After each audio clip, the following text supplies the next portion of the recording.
What's up guys? I hope you are doing well. I am Veer. Welcome to Study IQ.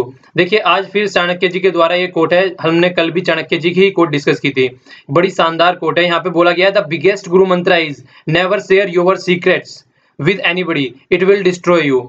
ये बहुत ही शानदार बात आप लोग बोल सकते हैं। इसका बहुत ही अच्छा सा एग्जांपल अगर आज की डेट में नॉर्मल लाइफ में ना लेके मैं अगर वर्ल्ड के लेवल पे दूं, देखिए कभी भी किसी भी आदमी के साथ में आपके रिलेशन छोड़ के माँ बाप को, अपने फैमिली मेंबर को, अगर आउटसाइडर की मैं बात करूं, उसके साथ में एक जैसे नहीं रह सकते हैं। आप इंडिया का ले लीजिए, कभी रशिया के साथ में कितने अच्छे रिलेशन थे, फिर देखने लगा कि यूएसए के साथ में अच्छे रिलेशन हो जाएंगे, लेकिन फिर से आके गड़बड़ होने लगी रिलेशन में, और आज से फिर से दिख रहा है कि रशिया के साथ में रिलेशन अच्छा बनाना ज्यादा फायदेमंद है। ओके, इसी तरीके से हमारी लाइफ होती है। अगर कॉमन लाइफ हम नॉर्मल डे बाय डे की लाइफ को देखा है तो हर एक आदमी के साथ में हमारे रिलेशन बिल्कुल डिफरेंट होते हैं। ठीक है, अगर किसी कंपनी में है तो किसी कंपनी के पियोन के साथ में बिल्कुल डिफरेंट होंगे, अपने कलीग के साथ में बिल्कुल डिफरेंट होंगे, और वहां का बॉस जो है उसके साथ में बिल्कुल डिफरेंट होंगे। तो कोशिश कीजिए कि जो अपने सीक्रेट्स हैं वो कभी भी किसी के साथ में शेयर नहीं किए जाए, क्योंकि उस टाइम पे तो आप मजे मजे में या फिर बोल सकते हैं कि खुशी खुशी में अपने सीक्रेट शेयर कर देते हैं। यहाँ तक कि अपने मतलब सीक्रेट्स, बहुत सारे सीक्रेट्स हो सकते हैं कई तरीके के। मैं यहाँ पे कुछ ऐसी चीजों की बात करूंगा जो कि आपको फाइनेंशियली या और तरीके से बहुत ज्यादा नुकसान पहुंचा सकती है। जैसे मान लीजिए आपने एफबी का पासवर्ड शेयर कर दिया किसी के साथ में, आपने अपना एटीएम का पिन नंबर शेयर कर दिया, अपनी इंटरनेट बैंकिंग शेयर कर दी किसी के साथ में, इंटरनेट बैंकिंग का पासवर्ड वगैरह, आईडी वगैरह।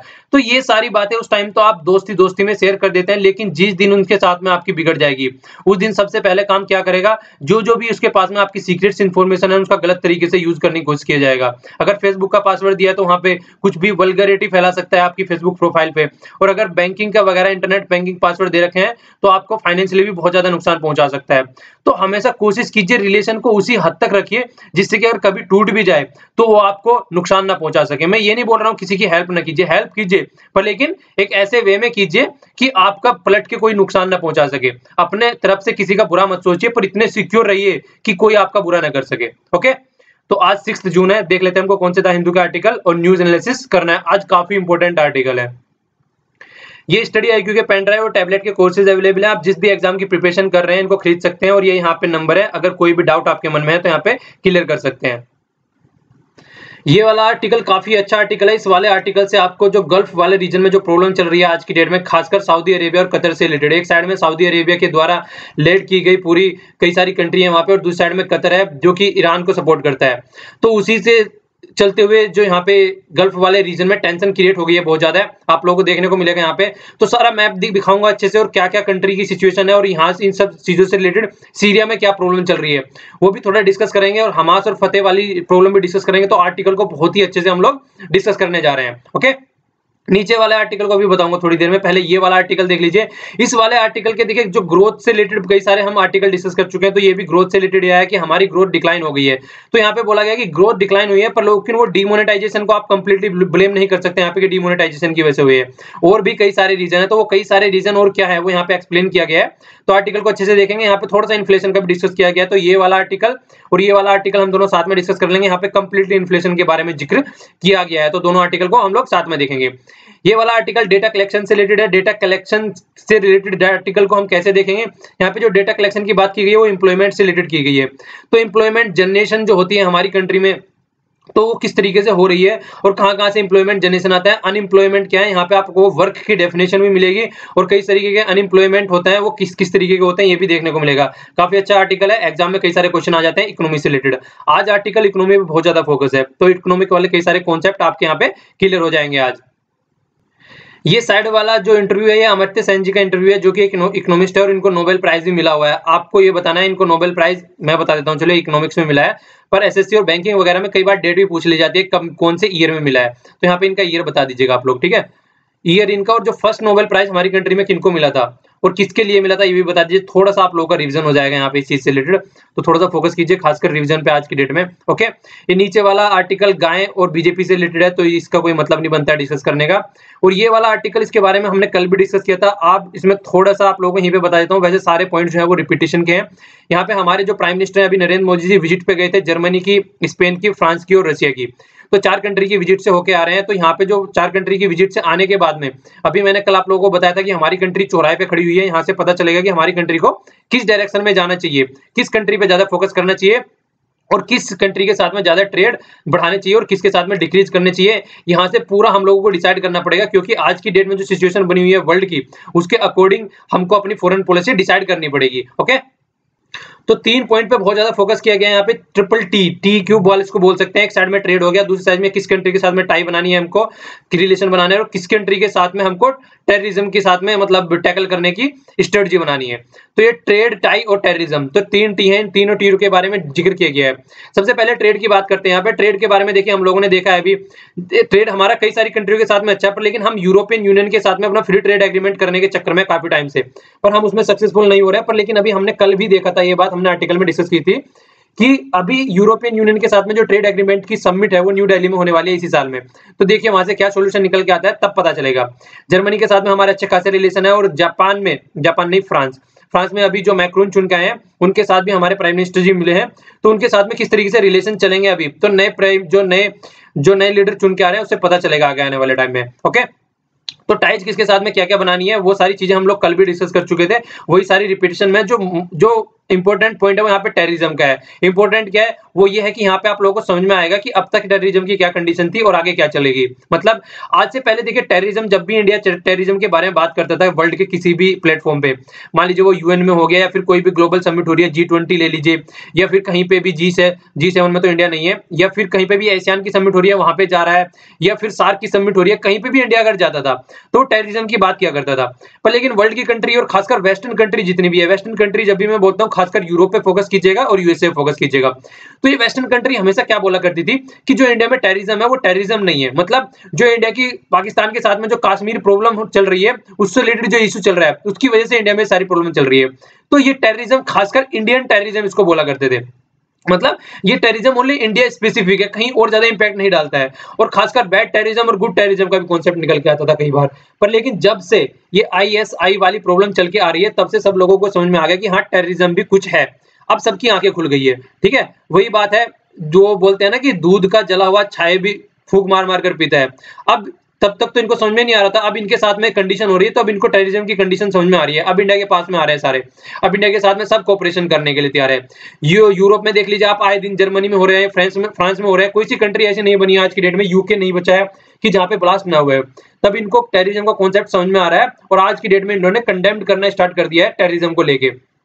तो उससे रिलेटेड भी जो इशू था, ये फंडा आप लोगों को समझना है। पहले टेररिज्म क्या था जो मैंने अभी बताया, और आज की डेट में जो टेररिज्म बढ़ता आ रहा है वो एक ग्लोबल इशू बन चुका है। देखिए जिस तरीके से क्लाइमेट चेंज ग्लोबल इशू है उसी तरीके से टेररिज्म भी एक ग्लोबल इशू है। ठीक है, तो ये कुछ ऐसे इशू हैं कि इनको अकेला कोई भी कंट्री सॉर्ट आउट नहीं कर सकता है, तो सबको मिलकर काम करना पड़ेगा। हालांकि हमारे ट्रंप जी ने तो अपने ट्रंप फेंक दी, वो तो निकल लिए यहाँ से, बट लेकिन टेररिज्म पे वो हमेशा साथ हैं। उन्होंने हमेशा बोला है कि जिस तरीके से उन्होंने बैन लगाया था मुस्लिम कंट्री पे, वो भी हम लोगों को देखने को मिला था। वो खासकर बोलते थे कि मुस्लिम कंट्री बहुत ज्यादा टेररिस्ट फैलाती है, टेररिज्म की एक्टिविटी फैलाती है, तो उसके लिए उन्होंने बैन भी कर दिया था उस चीज को। तो वो एक अलग कंडीशन थी। पर लेकिन देखा जाए तो ये दो ऐसे कॉन्सेप्ट है कि सबको मिलकर साथ में काम करना ही करना पड़ेगा अगर इसका सॉल्यूशन चाहते हैं तो सारी वही चीजें हैं जो हम डिस्कस कर चुके हैं। तो कुछ भी इसमें नया नहीं था, बस नया थोड़ा सा आप लोगों को देखने को मिला होगा जो पहले टेररिज्म का कॉन्सेप्ट था और आज की डेट में जो टेररिज्म का कॉन्सेप्ट है उन दोनों में क्या डिफरेंस है, तो थोड़ा सा वो यहाँ पे अलग था, नया। ओके, ये वाला आर्टिकल अमर्त्य सेन जी ने लिखा गया है, मैं अभी बता रहा था इसके बारे में, आर्टिकल के बारे में। ये प्रेसिडेंट के इलेक्शन के बारे में आर्टिकल है। तो अभी प्रेसिडेंट के इलेक्शन होने वाले हैं हमारी कंट्री में आने वाले टाइम में, तो देखिए प्रेसिडेंट से रिलेटेड बहुत सारे आर्टिकल आएंगे। ठीक है, कि वो क्या चल रहा है, डे बाय डे की बोल बच्चन की आएंगी, तो आप लोगों को पता होना चाहिए कौन सा आर्टिकल डिस्कस करने लायक है, कौन सा डिस्कस करने वाला लायक नहीं है। तो इसी तरीके से देखिए कई बार आप लोगों को लगता है इकोनॉमिक्स के कॉन्सेप्ट नहीं लेता हूं मैं, कि इकोनॉमिक्स वाला जो पेज है उसमें से कम आर्टिकल लेता हूं। यार वो कम आर्टिकल इकोनॉमिक्स वाले पेज से नहीं लिए जाते हैं। एक्चुअली अगर कोई इंपॉर्टेंट आर्टिकल है, जैसे आप लोग देख लीजिए रेट कट से रिलेटेड आ रहा है, ग्रोथ से रिलेटेड आ रहा है, यहाँ पे आप लोगों को जीवीए का प्रॉब्लम मिलेगा क्या है, तो इकोनॉमिक्स से या कोई भी बहुत ज्यादा अगर इंपॉर्टेंट आर्टिकल होता है ना, वो घूम फिर के कहां पे आ जाता है, एक्टुअल डिस्कशन में आ जाता है। तो आप कभी भी ये सोच के मत चलिए कि मैं कुछ भी इग्नोर कर रहा हूं, एक भी चीज नहीं छोड़ूंगा। ठीक है, क्योंकि मुझे पता है, जैसे कि मैं कई दिन से वेट कर रहा था कि जैसे हमारे प्राइम मिनिस्टर मोदी जी गए जर्मनी, फ्रांस, रशिया और स्पेन की विजिट पे गए हैं। कई दिनों से मैं वेट कर रहा था, मुझे पता था कि आर्टिकल आएगा ही आएगा, जरूर आएगा आर्टिकल एडिटोरियल में। तो कल वो आर्टिकल आ गया, हमने अच्छे से डिस्कस कर लिया। आज भी आर्टिकल आ गया, आज भी हमने अच्छे से डिस्कस कर लिया। तो कोई भी अगर इंपॉर्टेंट इशू है तो वो घूम फिर के आर्टिकल में आ जाएगा, और उसके अलावा जो लगता है मुझे नहीं आएगा वो हम न्यूज एनालिसिस में डिस्कस कर ही लेते हैं। तो कुछ भी छोड़ के नहीं चला जाएगा, तो उस बात से आप श्योर रहिए। ओके, देखिए आर्टिकल स्टार्ट करने से पहले एक बार थोड़ा सा आप लोग एरिया देख लीजिए, और इस एरिया को भी ढंग से देखने के लिए आप इंडिया के रेफरेंस में देखिए। ये यहाँ पे हो गया इंडिया, हम खासकर इस वाले एरिया की बात कर रहे हैं यहाँ पे, ठीक है ना। ये वाले एरिया पे कंप्लीट फोकस है, तो इस वाले एरिया को आप थोड़ा सा आप लोग यहाँ पे देखिए तो चीजें ज्यादा समझ में आएगी। ये यहाँ पे क्या हो गया, गल्फ ऑफ ओमान हो गया, यहाँ पे ओमान हो गया, ये हो गया पर्शियन गल्फ। तो जो जितनी बात चल रही है पर्शियन गल्फ की बात चल रही है मैक्सिमम, और जो खासकर फोकस दिया गया है वो किस पे दिया गया, कतर पे, और यहाँ पे हो गया सऊदी अरेबिया, ठीक है।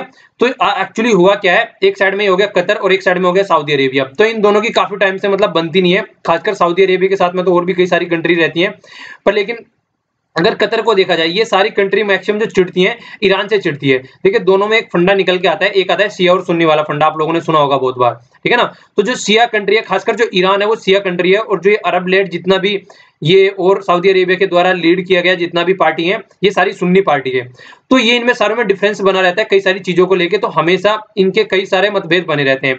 एक तो यहाँ पे इनका मतभेद बना रहता है, मतलब यहाँ पे शिया सुन्नी को लेके। दूसरा इनका मतभेद बना रहता है, खासकर अभी आर्टिकल में देखेंगे हम, सीरिया में जो प्रॉब्लम चल रही है, सीरिया में जो प्रॉब्लम चल रही है वहां पे भी इनका प्रॉब्लम चलती रहती है, वहां पे भी इनका अलग एक मोटिव निकल के आता है। और दूसरा इजराइल में जो प्रॉब्लम चल रही है, इजराइल में भी प्रॉब्लम है, उसकी वजह से भी इनका अलग अलग चक्कर निकल के आता है। तो एक तो अलग ग्रुप को सपोर्ट करता है, दूसरा अलग ग्रुप को सपोर्ट करता है। हालांकि दोनों का गोल एक ही होता है। जैसे मान लीजिए सीरिया वाला इशू ले लीजिए, तो सीरिया में दोनों का गोल जो है वो वहां से असर बल असद को हटाना है, पर लेकिन जो सपोर्ट कर रहे हैं वो अलग अलग ग्रुप को कर रहे हैं। तो वो ये है कि एक साथ चलने के लिए तैयार नहीं है। तो अभी क्या निकल के आया कि इन्होंने क्या किया, कतर वालों ने थोड़ा सा सपोर्ट कर दिया ईरान वालों को, और कुछ ऐसे कमेंट कर दिए जो कि थोड़े अपोजिशन में थे। खासकर तब से लेकर जब से डोनाल्ड ट्रंप अभी सऊदी अरेबिया की विजिट पे गए थे, उन्होंने भी ईरान को पूरा अपोज किया है। और जो ओबामा जी साइन करके गए थे इनके साथ में पैक्ट, खासकर न्यूक्लियर पैक्ट, तो ओबामा वो जो ट्रंप है वो उसके बिल्कुल अपोजिट में है। तो खासकर ऐसी सिचुएशन में अगर कतर ने थोड़ा सा कुछ बोल दिया, तो इन्होंने क्या किया, जितने भी गल्फ कोऑपरेशन वाली कंट्री थी उन्होंने क्विट कर दिया इसके साथ में, बोला यहाँ पे कोई इनके साथ में रिलेशन नहीं बढ़ाना है और बिल्कुल इनसे अलग रहना है। तो उसके बारे में कंप्लीट आर्टिकल है, एक बार थोड़ा सा आप लोग इसको देख लीजिए, जिससे आप लोगों के माइंड में और ज्यादा क्लियरिटी आ जाए। गल्फ कोऑपरेशन के बारे में देख लीजिए, 6 यहाँ पे कंट्री है, ठीक है, 6 कंट्री यहाँ पे गल्फ कोऑपरेशन में। तो 6 कंट्री में देखिए यहाँ पे एक्चुअली है क्या, ये पॉलिटिकल इकोनॉमिक यूनियन है एक तरीके से देखा जाए तो, जो अरब स्टेट ने बनाई थी, अरब गल्फ भी बोलते हैं इसको। यहाँ पे इराक नहीं है एक्सेप्ट इराक, तो आप लोग थोड़ा सा फोकस कीजिएगा, यहाँ पे इराक हो गया है, ठीक है ना। तो इराक नहीं है, थोड़ा सा यहाँ पे देख लीजिए, आप लोगों को थोड़ा सा और समझ में आएगा। तो यहाँ पे ये इराक हो गया, वैसे इनसे मिलता हुआ है इराक, पर लेकिन इराक यहाँ पे नहीं है, तो कई बार कंफ्यूजन हो जाता है, तो इसको माइंड में रखना है आप लोगों को, ओके। तो यहाँ पे ये कंट्री है, तो इन कंट्री का नाम क्या है देख लीजिए, यहाँ पे नाम भी दे रखे हैं स्टेट्स के, बहरीन हो गया, कुवैत हो गया, ओमान हो गया, कतर हो गया, सऊदी अरेबिया हो गया, और इसके अलावा यूनाइटेड अरब एमिरेट्स हो गया, ओके। तो ये वाली यहाँ पे कंट्री है। तो 2011 में इन्होंने प्रपोजल भी दिया था कि जीसीसी को गल्फ यूनियन में बना दीजिए, जिस तरीके से यूरोपियन यूनियन है, और हमने अफ्रीकन यूनियन के बारे में भी डिस्कस किया था लास्ट आर्टिकल में, लास्ट लेक्चर में डिस्कस किया था। तो इसी तरीके से गल्फ यूनियन बनाने की बात की थी, उससे क्या होता, जिस तरीके से यूरोपियन यूनियन की खुद की आज की डेट में करेंसी है, वहां पे खुद की करेंसी है वहां पे, और खुद की जो उनके फॉरेन रिलेशन रहते हैं, जिस तरीके से आज की डेट में हम क्या कर रहे हैं, यूरोपियन यूनियन के साथ में अपने रिलेशन बढ़ाने की बात कर रहे हैं। तो रिलेशन क्यों नहीं बढ़ा रहे हैं, क्योंकि यूरोपियन यूनियन में खुद का अपना एक कॉन्स्टिट्यूशन टाइप में है, वो अपना खुद अपने ऊपर फोकस देके चलते हैं। तो पूरा यूरोपियन यूनियन एक पूरा अलग ही चलता है, वहां पॉलिटिकल एंटिटी के तौर पर उसको देखा जाता है, एज ए कंट्री देखा जाता है। अगर कहीं पे देख लीजिए G20 में ले लीजिए, वहां पे यूरोपियन यूनियन अलग से है, G7 में ले लीजिए, वहां पे यूरोपियन यूनियन अलग से है। तो यूरोपियन यूनियन एक अलग से ही सब जगह उपस्थित रहता है, तो एक अलग से पूरा उसकी पावर रहती है। तो इसी तरीके से ये भी बनने की कोशिश कर रहे थे, पर लेकिन उसको मतलब यहाँ पे सपोर्ट नहीं किया गया, कुछ कंट्रियों ने अपोज कर दिया, ठीक है। इसके अलावा और क्या चल रहा था, इसके अलावा भी और भी कई सारी बातें थी। ये और पैक्ट क्यों बनाना चाहते थे, देखिए अगर इनकी कंट्री को देखा जाए कंप्लीटली ऑयल के ऊपर डिपेंडेंट है। अगर जिस दिन भी ऑयल का प्राइस गिरना स्टार्ट हो जाता है, उसी दिन इनकी कंट्री की हालत वेनेजुला जैसी हो जाती है, जिस तरीके से वेनेजुला कटोरा लेके आज की डेट में गलियों में घूम रहा है, तो वही कंडीशन इनकी हो जाती है। तो इसीलिए ये क्या सोच रहे हैं, किसी न किसी तरीके से स्ट्रक्चरल चेंज किया जाए, यहाँ पे खासकर इंफ्रास्ट्रक्चर पे फोकस किया जाए, जैसे होटल बनाना, बहुत अच्छे बड़ी बड़ी इमारतें बनाना, और दूसरी चीजों में इन्वेस्ट करना, तो उन पे ज्यादा फोकस देना स्टार्ट कर दिया, क्योंकि इनको पता है आने वाले टाइम पे रिन्यूएबल एनर्जी का पीरियड आने वाला है, तो सब जो है गैस वगैरह फोकस करने वाला है। तो वो एक अलग तरीके का एरिया निकल के आने वाला है, जिससे कि इनको चेंज करना पड़ेगा। देखिए हर आदमी को एक फ्लेक्सिबल आदमी होना चाहिए, और अकॉर्डिंग टू द टाइम और सिचुएशन चेंज होते रहना चाहिए, वरना प्रॉब्लम हो जाती है, जैसे कि आप लोगों को यहाँ पे देखने को मिलेगी। तो देखिए ये हो गया, यहाँ पे 6 देश हैं, इसका थोड़ा नाम याद रखिएगा हल्का सा, और जो हेडक्वार्टर भी आप लोग याद रख सकते हैं वो है रियाद में, सऊदी अरेबिया में। तो कंट्री आप लोगों को यहाँ पे दिखी रही है, तो ज्यादा चीजें रटने की जरूरत नहीं है। फॉर्मेशन कब हुआ था, इतनी ज्यादा मतलब फैक्चुअल इन्फॉर्मेशन वैसे पूछी नहीं जाएगी कौन इसके किंग है, बस थोड़ा सा हल्का फुल्का सा आप लोगों को ओवरव्यू होना चाहिए, जिससे कि आप ऑप्शन को एलिमिनेट कर सकें, ओके। सॉरी। इसके अलावा देखिए न्यूज एनालिसिस में भी यहाँ पे दे रखा है, पेज फर्स्ट, पेज 11 और पेज 12 पे दे रखा है, ये भी यहाँ पे दे रखा है। तो इसको भी हम क्या करेंगे, अपने एडिटोरियल डिस्कशन में ही काउंट कर लेंगे। ठीक है, यहाँ पे थोड़ी सी यहाँ पे आप लोगों को प्रॉब्लम देखने को मिलेगी, जो फतेह और हमास से रिलेटेड मैं बातें बोल रहा था। तो फतेह और हमास वाला इशू जो निकल के आता है, ये कहाँ पे निकल के आता है, ये निकल के आता है इजराइल वाले इशू में। इजराइल वाले इशू में देखिए एक साइड में तो है हमास, ठीक है ना, देखिए ये क्या बोला है, कतर सपोर्ट करता है हमास को, ठीक है, पर लेकिन जो ये चाहते हैं, ये सपोर्ट, ये दूसरे वाले सपोर्ट करते हैं फतेह को। तो फतेह और हमास क्या चाह रहे हैं वहां पे, हम लोगों ने आर्टिकल भी डिस्कस किया था। अगर पीछे आप कंटिन्यूअसली डेली आर्टिकल सुन रहे हैं तो आप लोगों को इस आइडिया का पता होगा कि देखिए जिस तरीके से मतलब इजराइल है, तो वहां पे पैलेस्टीन वाला इशू चलता है। तो एक साइड में तो ये छोटा सा इशू हो गया, ठीक है ना, यहाँ वाला गाजा पट्टी इसको बोलते हैं, और एक साइड में वेस्ट बैंक हो गया। तो जो वेस्ट बैंक वाला एरिया है, वहां पे जो वेस्ट बैंक वाले एरिया में जो खासकर रहते हैं, ये यहाँ पे कौन रहते हैं, ये फतेह रहते हैं, और यहाँ पे कौन रहते हैं, हमास रहते हैं। ठीक है ना, तो दोनों में प्रॉब्लम रहती है हमेशा, दोनों अलग अलग साइड में चलते हैं डायरेक्शन में। तो ये वाले जो ये यहाँ पे गाजा पट्टी वाले हैं थोड़े से लिबरल है, और जो ये वाले हैं यहाँ पे थोड़े से ये थोड़े से कट्टर है, और ये वाले थोड़े से लिबरल है। तो दोनों यहाँ पे अलग अलग ग्रुप को सपोर्ट करते हैं, तो वहां पे इनकी प्रॉब्लम अलग रहती है। इसके अलावा कई सारे जो पॉइंट है, आप लोगों को सारे पॉइंट जो यहाँ पे आर्टिकल वगैरह में दे रखे हैं, वो सारे अब यहाँ पे इंक्लूड कर लेता हूँ मैं आर्टिकल डिस्कशन में। देखिए सऊदी अरेबिया ने आइसोलेट कर दिया कतर को, ठीक है, कतर को आइसोलेट कर दिया। वो आप लोगों को मैंने अभी बताया, खासकर किसके सपोर्ट में, ईरान को सपोर्ट कर रहे हैं, और मुस्लिम ब्रदरहुड एक, ये भी एक इसी तरीके की ऑर्गेनाइजेशन है, एक इसको सपोर्ट कर रहा है ये कतर। तो इसको देखते हुए इन्होंने क्या किया है, इसको अलग कर दिया है। ओके, तो सऊदी अरेबिया जो लेड अलाइंस है, उसने सबको इसको अलग कर दिया है। तो खासकर इसमें क्या हो गया, अब देखिए यहाँ से इन्होंने बोला है, सऊदी अरेबिया ने और यूएई ने और बहरीन ने, इन्होंने बोला है कि टेम्परेरी विड्रॉल कर लिया जाए। 2014 की बात कर रहा हूं मैं, 2014 में भी इन्होंने बोला था कि टेम्परेरी विड्रॉल कर लिए थे एक दूसरे के यहाँ से एम्बेसडर, पर लेकिन अब देखने का आ रहा है, अब तो बिल्कुल ही कहानी खत्म हो गई है। ना पॉलिटिकल टाइज रखेंगे इनके साथ में, ना इकोनॉमिक रखेंगे, कोई भी, सारी साइड में कर दिया गया बिल्कुल। और सबसे बड़ी कंडीशन ये है, अगर आप लोकेशन देखें, कतार की लोकेशन देखिए, चारों साइड में ये सारी कंट्रियां हैं, और अब इनके बीच में यहाँ पे है, तो जीना हराम हो जाएगा अगर इस तरीके से आइसोलेट किया जाएगा। वैसे इतनी ज्यादा प्रॉब्लम है इस वाले एरिया में, इराक को ले लीजिए, ईरान को ले लीजिए, इजराइल वाली प्रॉब्लम ले लीजिए, सीरिया वाली प्रॉब्लम ले लीजिए, तो वैसे ही इतनी प्रॉब्लम यहाँ पे चल रही है। ओमान के साथ में भी इनकी बनती नहीं है, वो भी आप लोगों को आर्टिकल में आगे देखने को मिलेगा। तो वो इतनी सारी प्रॉब्लम बन रही है, और एक ऐसी कतर वाली प्रॉब्लम बन जाए कि खुद में इनमें ही आग लग जाए, तो फिर सोचने वाली बात आ जाएगी। बहुत मतलब प्रॉब्लम वो है, एक अनटैकल वाली प्रॉब्लम आ जाएगी। और हमारे लिए सोचने वाली क्या बात है, हमारे लिए सोचने वाली बात ये है कि हम मैक्सिमम जो ऑयल इंपोर्ट करते हैं, हम यहीं से करते हैं, तो हमारे लिए भी सोचने वाली बात हो जाती है। तो सऊदी अरेबिया और कतर मतलब एक तरीके से प्रोक्सी जो मिलिट्री वार इनकी चल रही है वेस्ट एशिया में, खासकर कहां पे, सीरिया में, मैंने बोला था। तो सऊदी अरेबिया यहाँ पे क्या है, ये अलग ग्रुप है। देखिए दोनों अलग अलग ग्रुप को सपोर्ट करते हैं। सऊदी अरेबिया जो सपोर्ट करता है यहाँ पे साल्फ, SALAF, साल्फ ग्रुप करके है, इसको सपोर्ट करता है, ठीक है ना। और इसी तरीके से जो कतर है, वो दूसरे जो मुस्लिम ब्रदरहुड, जो वहां पे मैंने अभी आप लोगों को ऊपर भी बताया था, मुस्लिम ब्रदरहुड वाले हैं, इनको सपोर्ट करता है।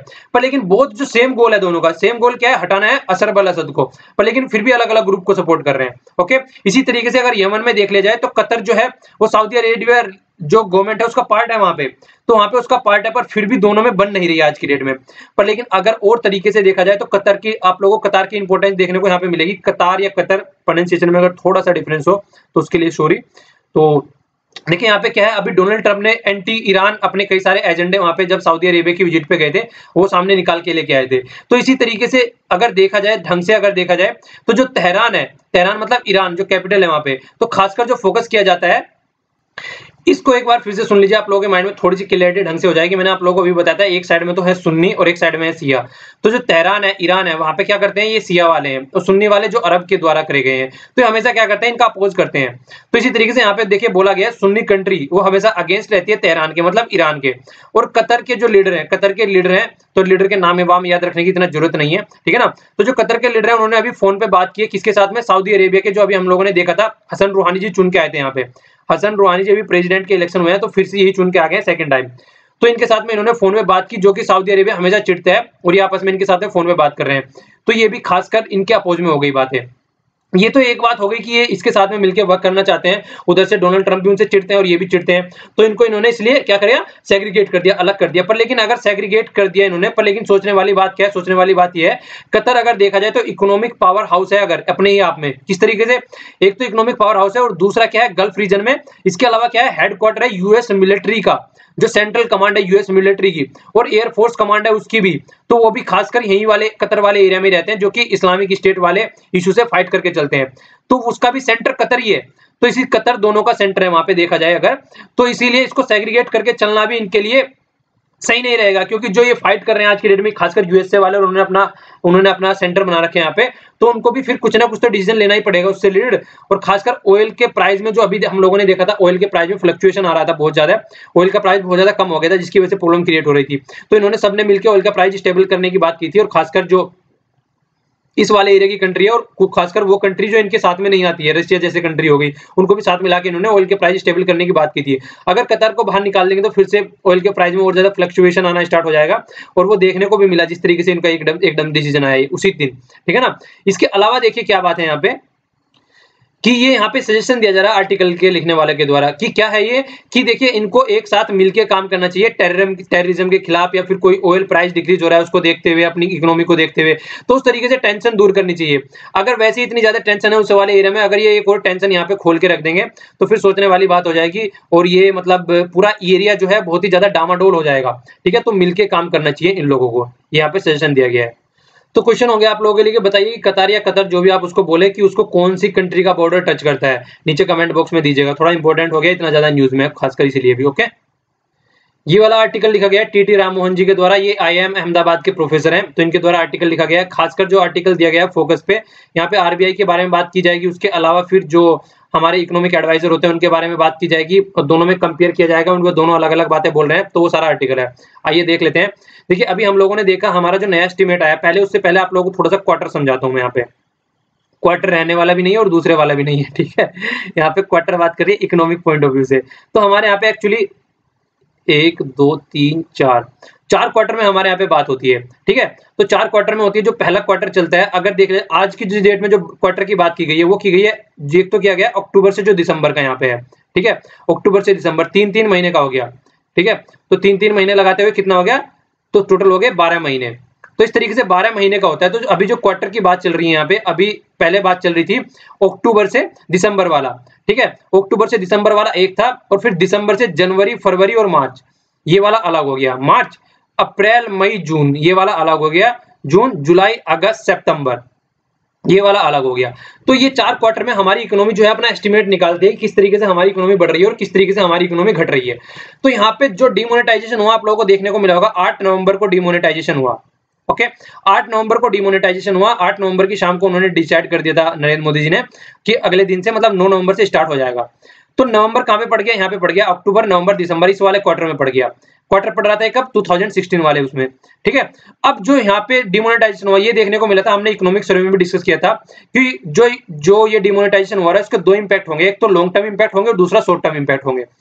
तो शॉर्ट टर्म इंपैक्ट तो हम लोगों को तभी देखने को मिल गए थे, एटीएम में लाइन लगी हुई है, लोग परेशान हो रहे हैं, फ्रस्ट्रेशन लोगों को बन रहा है, तो वो सारी चीजें हम लोगों ने देखी थी। ट्रेड कितना ज्यादा एकदम तभी वहां पे डिक्रीज हो गया था, कई सारी फैसिलिटीज, एक्टिविटी ढंग से नहीं हो पा रही थी वहां पे उस टाइम पे, तो वो सारे शॉर्ट टर्म थे। लेकिन लॉन्ग टर्म जो हम लोग, जो सबसे बड़ी इंपैक्ट था वो देखने का था कि हमारी जीडीपी के पे क्या इंपैक्ट पड़ेगा, तो उसका डिस्कशन हो रहा था। तो अब कंप्लीट आर्टिकल उसी के इर्द गिर्द घूम रहा है ये। तो यहाँ पे देखिए, पहले बोला गया था कि जो इंपैक्ट देखने को मिलेगा वो इसी क्वार्टर में देखने को मिलेगा, जो कि अक्टूबर, नवंबर और दिसंबर वाला क्वार्टर था। पर लेकिन यहाँ पे कोई इंपैक्ट देखने को मिला, और इवन क्या हो गया, ये जो क्वार्टर की जो इकोनॉमी थी, वो पहले वाले क्वार्टर से, यहाँ पे देखो बोला भी है, प्रीवियस जो ग्रोथ माना गया था कि यहाँ पे डिक्रीज होगा क्वार्टर 3 में, ये क्वार्टर 3 हो गया। स्टार्ट कहां से होता है हमारा क्वार्टर, स्टार्ट होता है अप्रैल वाले से, तो इसको क्वार्टर 1 बोलते हैं, इसको क्वार्टर 2 बोलते हैं, और इसको क्वार्टर 3 बोलते हैं, और इसको क्वार्टर 4 बोलते हैं, ठीक है। तो 4 क्वार्टर कौन सा हो गया, जनवरी, फरवरी और मार्च, ये 4 क्वार्टर हो गया, ठीक है। तो 4 क्वार्टर ये हो गया। तो अभी हम जो बात कर रहे हैं क्वार्टर 3 और क्वार्टर 4 की बात कर रहे हैं, क्योंकि आगे वाले का भी एस्टिमेट आया नहीं है, ये जब आएगा इसकी बाद में बात की जाएगी। तो क्वार्टर 3 में जब डिमोनेटाइजेशन हुआ है, बोला गया था कि बहुत ज्यादा इकोनॉमिक डामाडोल हो जाएगी, पर लेकिन प्रीवियस के क्वार्टर के कंपेयर में यहाँ पे इकोनॉमी और ज्यादा बढ़ गई। तो वो उस टाइम पे देखने को मिला कि ये बात बिल्कुल गलत है, ठीक है। तो बोला तो ये गया था कि देखिए डिमोनेटाइजेशन बहुत ज्यादा इंपैक्ट करेगा, पर लेकिन डिमोनेटाइजेशन ने यहाँ पे इंपैक्ट ही नहीं डाला, वो बात देखने को मिल रही है यहाँ पे। पर लेकिन ये बोला डिमोनेटाइजेशन ने इंपैक्ट किया है या नहीं किया है, वो सारी बातें आप लोगों का ढंग से एनालिसिस करें तो सब चीजें समझ में आ जाएंगी कि कितना इंपैक्ट किया और कितना नहीं इंपैक्ट किया है। तो यहाँ पे ये अभी मैंने आप लोगों को बताया, ये क्वार्टर की बात चल रही है। इसके अलावा देखिए 2 तरीके से ग्रोथ मापा जाता है, मैंने आप लोगों को कल परसों भी आर्टिकल डिस्कस किया था, तब भी बताया था। एक तो जीडीपी में नापते हैं हम, जीडीपी एक लार्ज स्केल पे नापते हैं, ठीक है। एक जीवीए में निकालते हैं, जीवीए हम सेक्टरली बेस निकालते हैं, जिस तरीके से कोई पर्टिकुलर कंपनी का देखिए इस तरीके से हो गया, या फिर किसी पर्टिकुलर इकोनॉमी का सेक्टर हो गया, एग्रीकल्चर का अलग निकाल लिया हमने, या फिर माइनिंग वाला अलग निकाल लिया, तो एक प्रॉपर किसी अलग अलग सेक्टर का भी निकालते हैं। तो यहाँ पे इन्होंने थोड़ी सी डेफिनेशन भी देने की कोशिश करी है जीवीए की। तो जीडी जो ग्रोथ है, जीडीपी है, तो यहाँ पे बोला गया which is GVA plus net taxes, तो ये भी हम लोगों ने देखा था, ठीक है। तो इसके हिसाब से अगर जीवीए की बात की जाए यहाँ पे, तो जीवीए देखिए 6.7 से कितना आ गया, Q3 में 6.7 था और 5.6 आ गया है।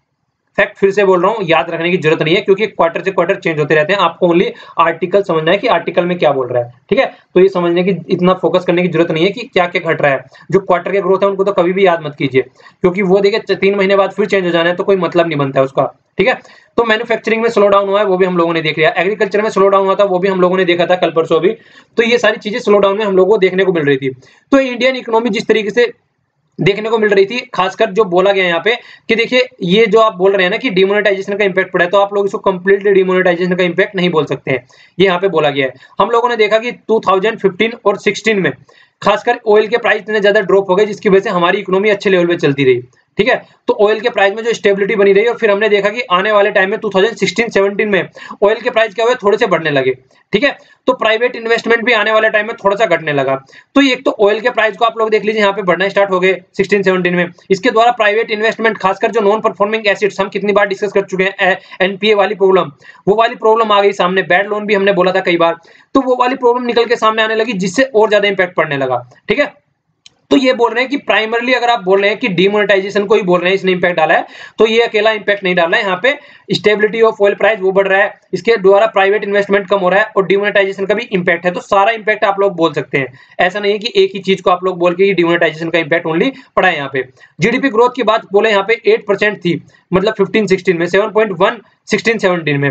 तो रिफ्लेक्शन जो हुआ है इस तरीके से जीडीपी जो घटी है वो इन सब फैक्टरों का हुआ है, ना कि ओनली डिमोनेटाइजेशन का हुआ है। यहाँ पे एक्सप्लेन करने की कोशिश कर रहे हैं। आइए अब आगे चलते हैं। दो चीजों में अब यहाँ पे कंपेयर करके चलेंगे, एक साइड में आरबीआई को और दूसरी साइड में ये यहाँ पे है चीफ इकोनॉमिक एडवाइजर को, जो कि अरविंद सुब्रमण्यम जी है। तो उनके द्वारा बोली गई बातों में भी बहुत सारी जगह पे डिफरेंस देखने को मिला है, तो उसके बारे में जिक्र कर रहे हैं। अरविंद सुब्रमण्यम जी ने बोला था, क्या बोला था कि उनके द्वारा एक आर्टिकल लिखा गया लास्ट मंथ, उसमें बोला गया था कि सिंस द मिडिल लास्ट, मतलब लास्ट ईयर 2016 से बात कर रहे हैं, कि नोटेबल डी एक्सेलेरेशन मिला है, मतलब नोटेबल डी एक्सेलेरेशन देखने को मिला है मैन्युफैक्चरिंग एक्टिविटी में, ठीक है। ये यहाँ पे इनके द्वारा बोला गया। ओके, अब देखिएगा दोनों में थोड़ा थोड़ा आप लोगों को डिफरेंस देखने को मिलेगा। आरबीआई कुछ बोल रहा है और इकोनॉमिक एडवाइजर कुछ बोल रहे हैं। इसके साथ में अभी देखिए यहाँ पे इन्होंने आगे ये भी बोला कि ये मैक्रो पॉलिसी है कंट्री की और इसके अलावा मॉनेटरी पॉलिसी है, ठीक है। मॉनेटरी पॉलिसी के बारे में आप लोगों को मैं अभी थोड़ा सा बताता हूं। यहाँ पे ये मॉनेटरी पॉलिसी जो होती है, पहले जो डिसाइड किया गया था ओनली आरबीआई के गवर्नर डिसाइड किया करते थे, पर लेकिन आज की डेट में मॉनेटरी पॉलिसी में 6 मेंबर हो गए, 3 मेंबर गवर्नमेंट के और 3 मेंबर कौन आ गए, यहाँ पे आ गए आरबीआई के। तो इनको मिला के इन्फ्लेशन का टारगेट बोला गया कि 4 के आसपास रखना है, 4 में 2 जोड़ सकते हैं और 4 में से 2 घटा सकते हैं, ठीक है। तो इसका मतलब कितने के बीच में हो गया, 2 से 6 के बीच में आपको इन्फ्लेशन रखना है, ये टारगेट दिया गया है इनको रखने के लिए। ओके, तो आप लोगों को याद रखना है, बहुत ही ज्यादा इंपॉर्टेंट है, पूछा जा सकता है ये भी डायरेक्ट क्वेश्चन। तो मॉनेटरी पॉलिसी ने देखिए क्या बोला, मैन्युफैक्चरिंग एक्टिविटी के ऊपर इन्होंने बोला घट रही है, इन्होंने देखिए क्या बोला यहाँ पे, एक्टिविटी गेन हो रही है मतलब बढ़ रही है, ठीक है। तो इनका ये बोलने को मिला यहाँ पे। इसके बाद आरबीआई की मॉनेटरी पॉलिसी ने क्या बोला कि ग्रोथ जो है वो रिकवर कर रहा है, ठीक है। लेकिन ये जो रिकवर कर रहा है ये इतना नहीं है जितना रिकवर करना चाहिए, अकॉर्डिंग टू द आउटपुट नहीं है। तो हमको और ज्यादा पोटेंशियल बढ़ाना चाहिए और ज्यादा वर्क करना चाहिए। ये इतना नहीं है कि देखिए बोल रहे हैं कि देर मतलब जितना बढ़ रहा है वो उसमें हमको सेटिस्फाइड नहीं होना है, ठीक है। तो हमने आगे भी बढ़ाना है, ग्रोथ रिकवर कर रहा है वो एक अलग बात है, पर तो पोटेंशियल और भी है हमारी इकोनॉमी का, तो हमको और भी हायर लेवल पे लेके इसको जाना है। तो ये आरबीआई के द्वारा बोला गया यहाँ पे। ओके, पर लेकिन आरबीआई ग्रोथ के बारे में बात कर रहा है, ग्रोथ का तो आरबीआई का कोई फंडा ही नहीं है। तो आरबीआई का तो फंडा किस पे होना चाहिए, किसका फोकस होना चाहिए, इनका तो फोकस प्राइस इन्फ्लेशन पे होना चाहिए। अब देखिए इन्फ्लेशन की बात आ जाती है, थोड़ा सा यहाँ पे इस आर्टिकल को रोकता हूँ, इन्फ्लेशन के बारे में बात करता हूँ। मैंने आप लोगों को बताया था कि जो ये वाला आर्टिकल है इन्फ्लेशन के बारे में, इस वाले आर्टिकल को देख लेते हैं, थोड़ा सा यहाँ पे आप लोगों के माइंड में क्लियरिटी आ जाएगी। देखिए इन्फ्लेशन जो होता है हमारी कंट्री में, एक हमारी कंट्री में क्या, पहले इन्फ्लेशन समझ लेते हैं। इन्फ्लेशन क्या होता है, जो एक किसी कमोडिटी है, मान लीजिए बिस्किट है, तो बिस्किट का जो प्राइस है यहाँ पे मान लीजिए 5 रुपए है, मान लीजिए मार्केट में प्राइस 5 रुपए है और किसी वजह से बिस्किट में क्या हुआ, एक मतलब मार्केट में इतना ज्यादा पैसा आ गया, सब इस बिस्किट को खरीदने के लिए भाग पड़े, पार्ले जी ले लीजिए, ठीक है। तो सब इसको खरीदने के लिए भाग पड़े, तो क्या हुआ, ये 5 रुपए वाला 500 रुपए का पैकेट बेचने लगा, ठीक है। तो 5 रुपए की जगह इसको 500 रुपए में खरीदा जा रहा है, तो ये प्राइस कितने हो गए, कितने ज्यादा बढ़ गए यहाँ पे, ठीक है। तो इसको बोलते हैं इन्फ्लेशन, इस तरीके से प्राइस बढ़ जाना है। तो जो इन्फ्लेशन काउंट किया जाता है दो तरीके से किया जाता है हमारी कंट्री में आज की डेट में। एक तो इसके द्वारा किया जाता है, खासकर कंप्लीट फोकस जो होता है वो कंप्राइज मतलब जो कंप्लीट फोकस होता है वो कंज्यूमर प्राइस इंडेक्स होता है, और दूसरा कौन सा होता है, होलसेल प्राइस इंडेक्स। हम लोगों ने देखा था इसका बेस ईयर भी चेंज कर दिया गया था, वो भी आप लोगों को याद रखना है। 2004 से 11 कर दिया गया है, याद रखना है इसको, ठीक है ना। 4 5 से 11 12 कर दिया गया है। तो ये भी हम लोगों को देखने को मिला था। तो यहाँ पे देखिए इन्होंने ये आरबीआई किस पे फोकस कर रहा है, ग्रोथ पे। तो इसका ग्रोथ पे फोकस करना बनता नहीं है, और इन फोकस कर रहा है इन्फ्लेशन पे फोकस करना बनता है। और जो अब जो सुब्रमण्यम स्वामी जी है उनका फोकस करना बनता है ग्रोथ पे, और वो इन्फ्लेशन की बातें कर रहे हैं कि इन्फ्लेशन जो हो गया आज की डेट में ओवर रीच हो गया, ठीक है। तो यहाँ पे इन्फ्लेशन की बात कर रहे हैं। तो आरबीआई ने क्या बोला है, देखिए यहाँ पे अगर ट्रू ढंग से देखा जाए, कोर इन्फ्लेशन की बात की जा रही है, ये डायरेक्ट इन्फॉर्मेशन पूछ ली जाती है डायरेक्ट क्वेश्चन में, इसका भी आप लोगों को याद रखना है। देखिए इन्फ्लेशन माइनस टोटल जो इन्फ्लेशन होता है उसमें से माइनस अगर कर दिया जाए फूड, फ्यूल और ट्रांसपोर्ट जो एक्टिविटीज होती है, जो सर्विसेज होती हैं, तो वो कोर इन्फ्लेशन आ जाता है, ठीक है। तो ये आप लोगों को याद रखना है। तो अगर पास्ट सेवरल मंथ में इसको देखा जाए, ये गिरता ही आ रहा है, ठीक है, सेवरल मंथ में गिरता ही आ रहा है। लेकिन आरबीआई ने क्या बोलता है, आरबीआई ने बोला था कि जीएसटी इसके ऊपर इंपैक्ट डाल सकता है। एल नीनो हमने देखा था, जो जियोग्राफिकल फिनोमेना है, पूरा अच्छे से आप लोगों को समझाया था लास्ट लेक्चर में, ये इसके ऊपर इंपैक्ट डाल सकता है। और ये पे कमीशन जो आ रहा है नया वाला 7th पे कमीशन अभी आया है, जिससे कि लोगों के हाथ में ज्यादा पैसा रहेगा, तो ज्यादा मनी लोगों के हाथ में रहेगी, तो हमारी इकोनॉमिक एक्टिविटी भी बढ़ेगी, तो उसकी वजह से भी इन्फ्लेशन के ऊपर कुछ इंपैक्ट पड़ सकता है। और जबकि जो हमारे इकोनॉमिक एडवाइजर जी है वो बोल रहे हैं कि काफी नीचे जा चुका है, आरबीआई बोल रहे हैं कि ऐसा कुछ नहीं है, नीचे जा रहा है, ये बढ़ भी सकता है। और देखिए अभी क्या हुआ है दिसंबर में, जो जिस तरीके से हमारा आरबीआई है उसी तरीके से यूएसए का बैंक है, उसको बोलते हैं फेड रिजर्व।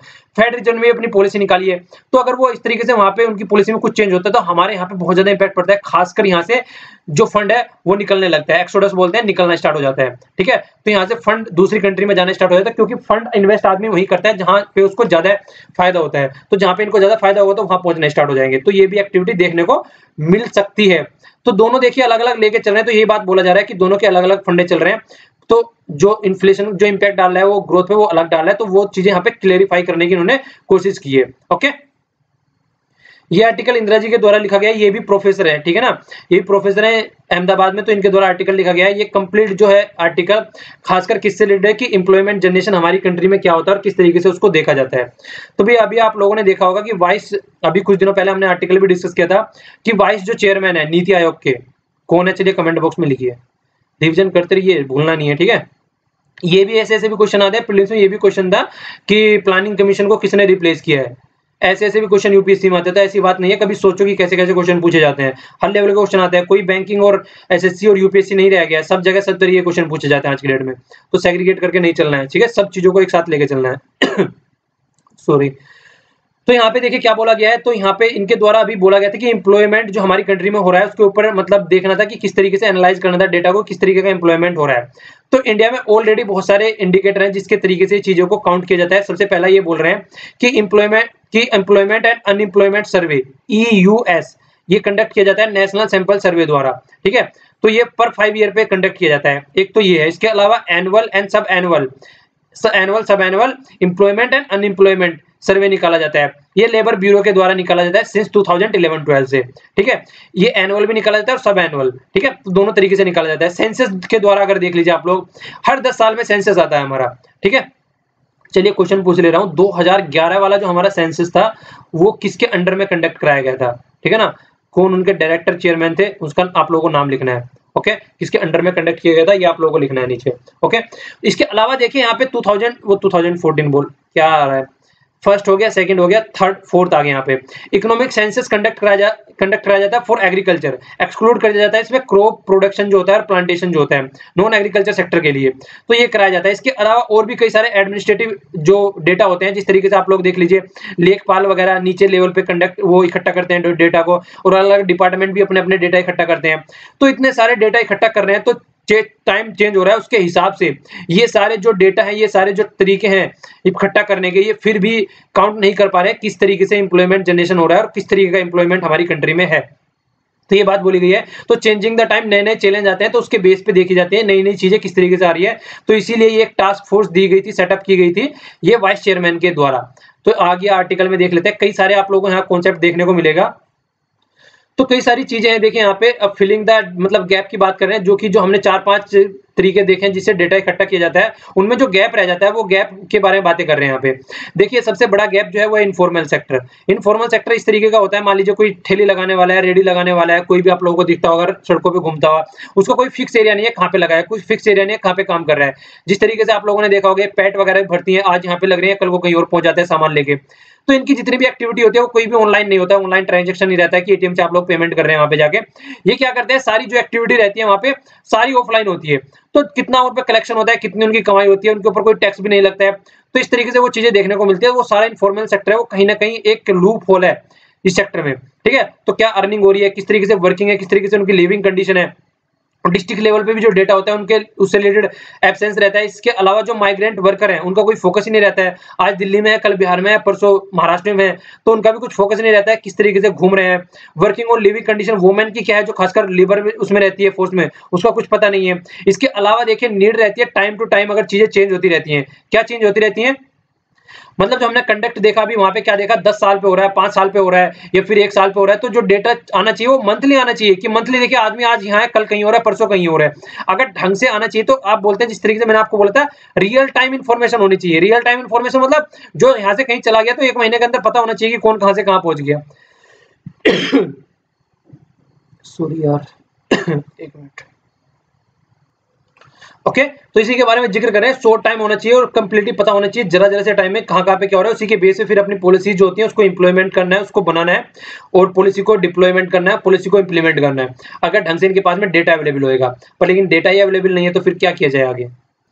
तो यहाँ पे 2 चीजों की बातें की गई हैं। तो यहाँ पे एक तो बात की है कॉम्प्रिहेंसिव सर्वे के बारे में, तो पहले इसको देख लेते हैं ये क्या है। इसके बेस पे बोला गया इन्होंने, ये ज्यादा इफेक्टिव है एज कम्पेयर टू जो पीछे वाले सारे सर्वे हो रहे हैं उनके कंपेयर में। यहाँ पे देखिए क्या करते हैं, कलेक्ट कॉम्प्रिहेंसिव इन्फॉर्मेशन है, कॉम्प्रिहेंसिव इन्फॉर्मेशन निकाल के लेके आते हैं ये, ठीक है, कि पीपल कहाँ पे टाइम स्पेंड कर रहा है, ठीक है, आज कौन सी एक्टिविटी में, कल कौन सी एक्टिविटी में पहुंच गया है, स्कैटर्ड इधर उधर घूम रहे हैं, तो वो सारी रेगुलर कहाँ फॉर्मल सेक्टर में, कहाँ इनफॉर्मल सेक्टर में, तो इसके द्वारा वो सारी चीजें काउंट की जाती है।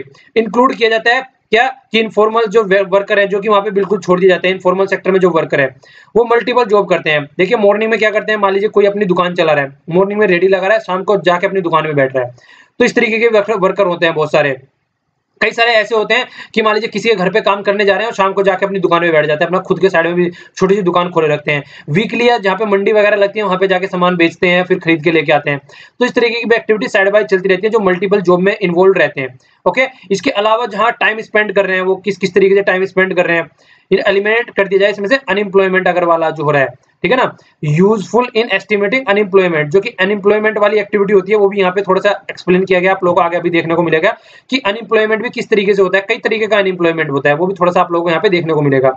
तो मेजरिंग द स्ट्रेस क्या पड़ रहा है वर्कर पे उस टाइम पे, तो ये सारी चीजें जो काउंट की जाती है वो कॉम्प्रिहेंसिव सर्वे, जिसको टाइम यूज सर्वे बोला गया है यहाँ पे, इसे फोकस करके चला जाता है। ओके, तो इसको आप लोगों को थोड़ा याद रखना है यहाँ पे।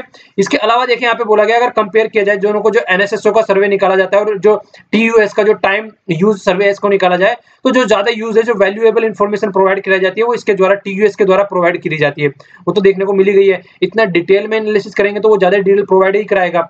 ओके, सेकंड वाली जो बात की गई है वो आईएलओ के बारे में बात की गई है। इंटरनेशनल लेबर ऑर्गेनाइजेशन बोलते हैं। चलिए बताइएगा इसका हेडक्वार्टर कहाँ पे है, ठीक है ना। इंटरनेशनल लेबर ऑर्गेनाइजेशन की बात की गई, ये क्या होती है, प्रोटेक्ट करती है ऑल ओवर वर्ल्ड में जहां पर भी लेबर वगैरह रहती है, तो किस तरीके से उनके राइट को प्रोटेक्शन किया जाए, तो इसके द्वारा ये बात की जाती है।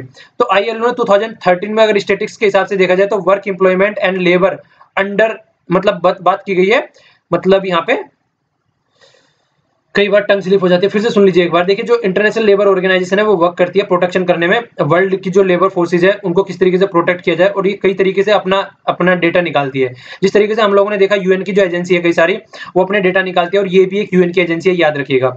अपने डेटा निकालती है, उसके बेस पे फिर अगर कोई भी कंट्री है वो अपने अपने वहां के रूल और रेगुलेशन बना लेती है। जैसे हमने कोई भी देख लीजिए, अपना फंडामेंटल राइट ले लीजिए, हमने यूएसए से लिए हैं। तो इसी तरीके से अगर हम कोई भी लेबर से रिलेटेड कोई इन्फो ला रहे हैं, हमने देखिए अभी कुछ दिनों पहले अपने कई सारे लॉ अपने चेंज किए हैं, तो जो वो लॉ हम चेंज करते हैं, खासकर कंपेयर करते हैं कि वर्ल्ड के साथ में क्या लॉ है, वहां पे वर्ल्ड की एजेंसी के क्या लॉ है, उसके अकॉर्डिंग फिर अपने लॉ चेंज करते हैं हम यहाँ पे। तो वो चीजें हम लोगों को देखने को मिल रही है, ठीक है। तो इसी के बारे में यहाँ पे बात की गई है। देखिए जो इसी तरीके से जो वर्ल्ड ऑर्गेनाइजेशन की जो बॉडी है, ये यूएन की जो बॉडी है इंटरनेशनल लेबर ऑर्गेनाइजेशन, इसने अपनी जो स्टैटिस्टिक्स निकालते हैं वर्क से रिलेटेड या फिर एम्प्लॉयमेंट से रिलेटेड या फिर अंडर यूटिलाइजेशन जो एम्प्लॉयमेंट रहता है उससे रिलेटेड बात की गई है यहाँ पे। अंडर यूटिलाइजेशन लेबर का मतलब, इसके बारे में आप लोगों को अभी बताऊंगा ये क्या है अंडर यूटिलाइजेशन, इसका आप लोगों को ढंग से भी समझ में आ जाएगा। तो यहाँ पे क्या बात की जा रही है देखिए, कि कोई भी कंट्री अगर ये अपना डेटा निकालती है तो अपने अपनी भी गाइडलाइन सेट करती है उसी से रिलेटेड, उसी के हिसाब से, ठीक है। तो ये बात बोली गई यहाँ पे। वर्क की डेफिनेशन भी दी गई है, आप लोग इसको कहीं भी यूज कर सकते हैं। Any activity perform by person of any sex, sex से रिलेटेड कोई मतलब नहीं है, और as to produce the goods, ठीक है ना, गुड्स और provide the service to other use, दूसरों के यूज के या फिर ओन यूज, तो उसको वर्क बोलते हैं। तो वर्क की बहुत अच्छी डेफिनेशन दी गई है, इसको आप लोग याद रखिएगा, कहीं पे भी यूज कर सकते हैं डायरेक्ट इसको। इसके अलावा क्या बोला गया देखिए, रिजोल्यूशन विच इंक्लूड क्या क्या क्या है यहाँ पे, कि पर्सन का एम्प्लॉयमेंट का क्या चक्कर है, ठीक है, क्या एम्प्लॉयमेंट है और क्या अनएम्प्लॉयमेंट है, और person outside the labour force, तो ये सारी चीजों पे फोकस देकर चला जाता है। अब यहाँ पे देखिए क्या चीजें, कई सारी बातें और भी डिस्कस की गई है एडिशन में। ब्रांड न्यू कॉन्सेप्ट निकल के आता है, labour under utilisation. Under utilisation का क्या मतलब है, अंडर यूटिलाइजेशन का मतलब ये है, आप लोगों ने प्रिपरेशन की डॉक्टरी के लिए, इंजीनियरिंग के लिए, एक हायर डिग्री आप लोग लेके बैठे हैं और जॉब कर रहे हैं जाके मान लीजिए क्लर्क की, ठीक है, तो इसको बोलते हैं अंडर यूटिलाइजेशन। मतलब डिग्री तो है आप लोगों के पास में बहुत ही अच्छी, एक अच्छे लेवल का काम करने के लिए, लेकिन वर्क किसके लिए कर रहे हैं क्लर्क का वर्क, तो ये बात होती है अंडर यूटिलाइजेशन। तो उसको बात करते हैं ये, ठीक है। इसके बाद में बात करें, और एक तरीके से पोटेंशियल जो लेबर रहता है, लेबर फोर्स रहता है, उसको उस तरीके का वर्क ना मिलना जिस तरीके का वर्क करता है। एक तो ये अंडर यूटिलाइजेशन हो गया, एक किसी तरीके से मान लीजिए एक उसी लेवल पे वर्क तो मिल गया, मान लीजिए काम तो रखा है डॉक्टर का, ठीक है, और मतलब लीजिए जॉब करना स्टार्ट कर दिया कहीं और, पैसे तो मान लीजिए इतने मिल रहे हैं, पर लेकिन जितना जिस तरीके से उसका पोटेंशियल था जिस फील्ड में, उस फील्ड में वो वर्क नहीं कर रहा है, वर्क करना स्टार्ट कर दिया इंजीनियरिंग में, ओके, तो किसी भी फील्ड में उस तरीके से, मान लीजिए इसको छोड़िए, डॉक्टर है मान लीजिए, ये यहाँ पे सेट बैठ जाएगा, मार्केटिंग में वर्क करना स्टार्ट कर दिया, तो देख लीजिए डॉक्टर का वर्क है, तो असली जो इसका जो यूज किया जा सकता था वो तो कहाँ पे किया जा सकता था, डॉक्टर के फील्ड में, तो इसी तरीके पोटेंशियल का भी ढंग से यूज नहीं हो रहा है। तो ये भी बात यहाँ पे बोली गई है, अंडर पोटेंशियल वर्क कर रहे हैं सब, अपना जो पोटेंशियल किसी और फील्ड में, वर्क किसी और फील्ड में कर रहे हैं। तो इतनी सारी एक्टिविटी होती है हर एक कंट्री के लेके, तो सब कंट्री अपनी अलग अलग स्ट्रेटजी बना के चलती है, इसलिए हमने भी अपने यहाँ पे टास्क फोर्स जो है वो सेट कर दिया कि थोड़ा सा चीजों को फाइंड करो कि क्या हो सकता है, क्योंकि देखिए अगर डेटा अवेलेबल हो गया, उसी के बाद में डेटा अवेलेबल होने के बाद में पॉलिसी मेकर पॉलिसी बना पाएंगे किस एरिया में कमी और किस एरिया में ज्यादा चीजें हो रही हैं, तो वो सारी चीजें उसी तरीके से होंगी जब इनके पास में डेटा अवेलेबल होगा। अगर डेटा अवेलेबल नहीं होगा तो एक्टिविटी भी अच्छे से नहीं होगी, ओके। इसके अलावा देख लेते हैं पेज 1 और पेज 7 पे न्यूज एनालिसिस से रिलेटेड पार्ट हो गए यहाँ पे। तो हमने हैवियर सैटेलाइट अपना लॉन्च कर दिया गया है, GSLV Mark 3 के द्वारा ये लॉन्च किया गया है, प्लेस किया गया है हैवियर सैटेलाइट। तो नाम क्या है, GSAT-19, याद रखिएगा, बहुत ही हैवियर सैटेलाइट है। यहाँ पे क्रायोजेनिक इंजन टेक्नोलॉजी यूज की गई है, जो कि इंडिजिनसली टेक्नोलॉजी है। इसके बारे में थोड़ा आप लोग समझ लीजिए, माइंड में क्लैरिटी आ जाएगी। देखिए क्रायोजेनिक जो टेक्नोलॉजी होती है ना, एक तरीके से वहां पे मतलब जो इंजन होता है वहां पे, तो क्रायोजेनिक एक तरीके से आप लोग समझ सकते हैं, मतलब कोई भी चीज को जलने के लिए, जैसे अगर पृथ्वी पे हम देखें तो ऑक्सीजन होगी तो आग लगेगी, अगर ऑक्सीजन नहीं होगी तो आग नहीं लगेगी, तो जलाने के लिए ऑक्सीजन चाहिए।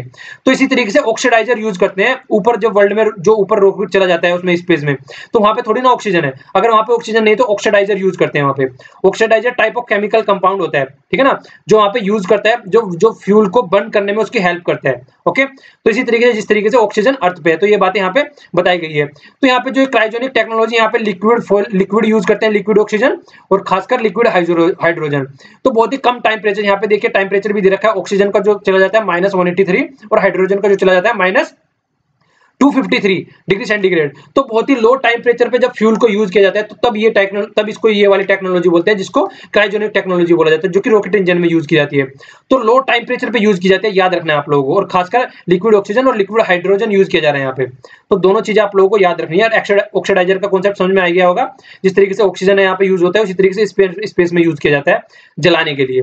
तो ये टेक्नोलॉजी यूज की गई है, इंडिया के पास में नहीं थी, पर अब इंडिया के पास में आ गई है, ओके, अब इंडिजिनियसली हो गई है ये। तो GSAT जो 19 है, तो ये बोला जा रहा है कि कम्युनिकेशन सैटेलाइट, एक तरीके से कम्युनिकेशन सैटेलाइट है, और ये बहुत ही ज्यादा हेल्प करेगा इंडिया को कम्युनिकेशन इंफ्रास्ट्रक्चर को वो बढ़ाने में। और ये देखिए जियो सिंक्रोनस का मतलब क्या होता है, देखिए सिंक्रोनस का मतलब तो पहले ही होता है किसी भी के साथ चीज के साथ में मिलकर चलना, ये आगे चल रहा है, ये भी आगे चल रहा है। जियो सिंक्रोनस का मतलब है जिस तरीके से पृथ्वी घूम रही है उसी तरीके से सैटेलाइट घूम रहा है, ठीक है ना, पृथ्वी के साथ में, मतलब जो चीजें यहाँ पे हो रही है वो चीजें यहाँ पे हो रही है, उसी तरीके से यहाँ पे, मतलब इनमें कोई भी डिफरेंस नहीं आएगा टाइम का लेके, जो चीजें जिस टाइम यहाँ पे अवेलेबल होगी उसी टाइम वहां पे होगी, मतलब पृथ्वी के साथ साथ घूमने वाला सैटेलाइट उसके सिंक्रोनस वे में, तो उसको बोलते हैं जियो सिंक्रोनस, ठीक है। तो ये बात आप लोगों को याद रखनी है। और को तो फैक्चुअल इन्फॉर्मेशन यहाँ पे दे रखी है कि क्या क्या यूज होना है। जियो सिंक्रोनस से याद रखना है, सॉलिड, लिक्विड और क्रायोजेनिक फील्ड यूज किया जा रहा है यहाँ पे, कितना इसका वेट है, इतनी सारी फैक्चुअल इन्फॉर्मेशन तो मुझे नहीं लगता है पूछी जाएगी।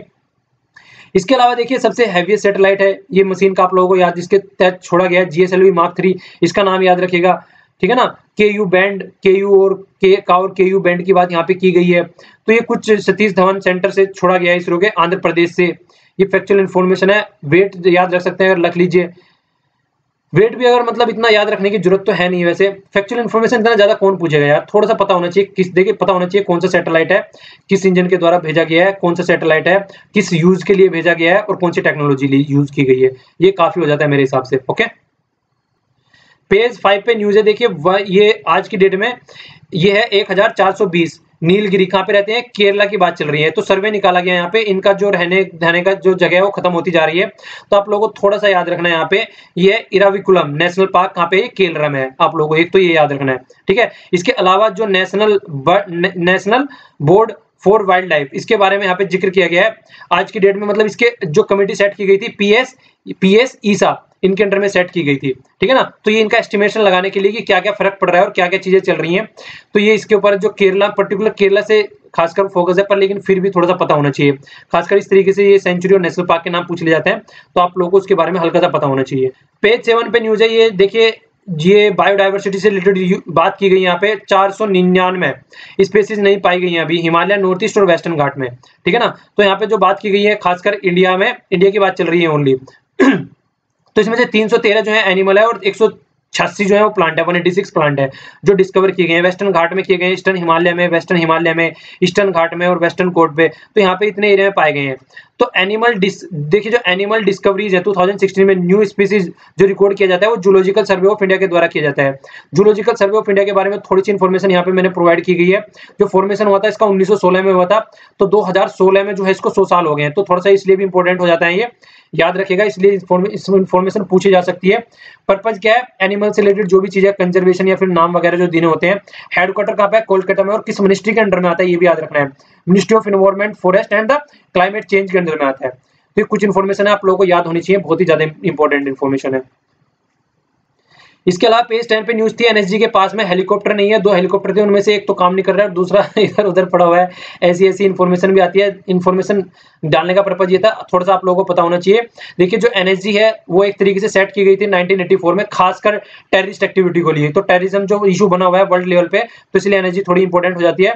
और खासकर 2026/11 वाला जो मुंबई में अटैक हुआ था उसके बाद से इसके कई सारे हब भी बना दिए गए हैं, खासकर मुंबई और ये हैदराबाद और चेन्नई में। तो इसलिए थोड़ा सा आप लोगों को पता होना चाहिए एनएसजी के बारे में भी, ठीक है। पर लेकिन फैसिलिटी यहाँ पे प्रोवाइड नहीं की जा रही है इनको अच्छे से, जिस तरीके से कतर को सेग्रीगेट कर दिया गया और उस वाले एरिया में प्रॉब्लम हो गई है, हम लोगों ने अभी डिस्कस किया एडिटोरियल में। पर लेकिन इंडिया में ये देखने को मिल रहा है, बोला जा रहा है कि इंडिया पे कोई ज्यादा इंपैक्ट नहीं डालेगा। सुषमा स्वराज ने भी यही बोला है और जो गवर्नमेंट ऑफिशियल है वो भी यही बोल रहे हैं, ठीक है। ये उनका आपसी प्रॉब्लम है, वही है, सास बहू की लड़ाई उनकी हो रही है, हमारे ऊपर थोड़ा ना इंपैक्ट पड़ेगा। और वही बात है, घोड़ा घास से दोस्ती करेगा तो खाएगा क्या, ठीक है। तो अगर ये ऑयल प्रोड्यूस करना बंद कर देंगे और उसको एक्सपोर्ट नहीं करेंगे तो ये तो वैसे ही गड्ढे में चले जाएंगे। तो ये बोला जा रहा है कि ऐसा कुछ नहीं होने वाला है, ओके।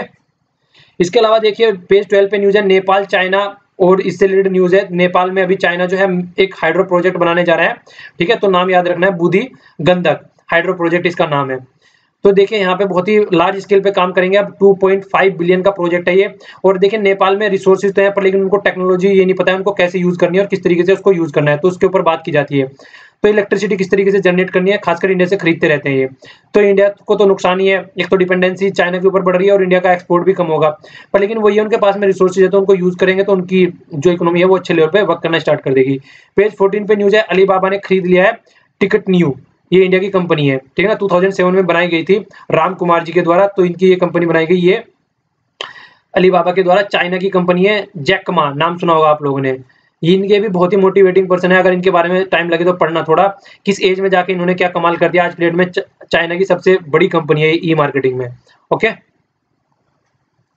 इसके अलावा जीएसटी के बारे में मैंने पूछा था, ये क्वेश्चन का आंसर है यहाँ पे 122 क्या था, ये यहाँ पे कॉन्स्टिट्यूशन अमेंडमेंट था। और फर्स्ट जो था 101 जो था ये बिल था और ये था अमेंडमेंट एक्ट, ओके।